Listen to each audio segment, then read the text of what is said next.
وزي ما احنا شايفين يا حبايب كده عيشة الصحراء بنصرف نفسنا وبنحاول نسعد نفسنا ونبسط نفسنا.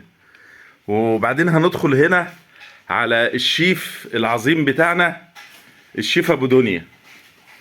صباح الفل يا شيف ابو دنيا. مرحب مرحب مرحب يا دور. صبح على الناس يا شيف ابو دنيا. ايه الحلاوه دي يا ولاد؟ بطل عدس. قول لنا بقى يا شيف ابو دنيا انت بتعمل ايه؟ انا سلقت العدس. تمام. بقلل العدس، هحمر ليه شويه شعريه. الله. وبعدس طري نفتله رغيفين وناكله. الله. لان اكل الصحراء اكل يجنن. طب انت هتلبس في العدس، قصدك هتاكل العدس ده لوحدك يا اداره ولا هتلبس حد معاك؟ عازم البلد كلها عليه.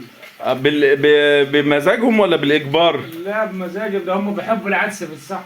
يعني هم هنا مش لاقيين، فيعني ايه ما فيش. طب يا كبير كده حته لحمه كده لا اللحمه دي هنا ما بتجيش هنا خالص. طيب احنا بنشكر الشيف، يعني يميز الشيف ابو دنيا البساطه والابداع. يا واد عليك يا إدارة. يعني من شوية عدس وشوية بصل وشوية شعرية وشوية نار وشوية ملح وكمون عامل لنا أكلة عدس. متشكرين جدا يا إدارة. وامبارح كنا عاملين ملوخية.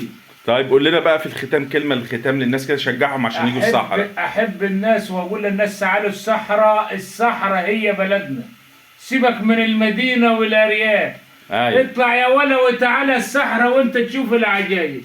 الله. أبو دنيا الإدارة رمز العمارة. الله الله. والسلام عليكم ورحمة الله. واكتب لك على ورق الليمون يا أحلى من العيون، واكتب لك على ورق التفاح يا أحلى من نور الصباح. اختم بقى قول والسلام عليكم. السلام عليكم ورحمة الله وبركاته.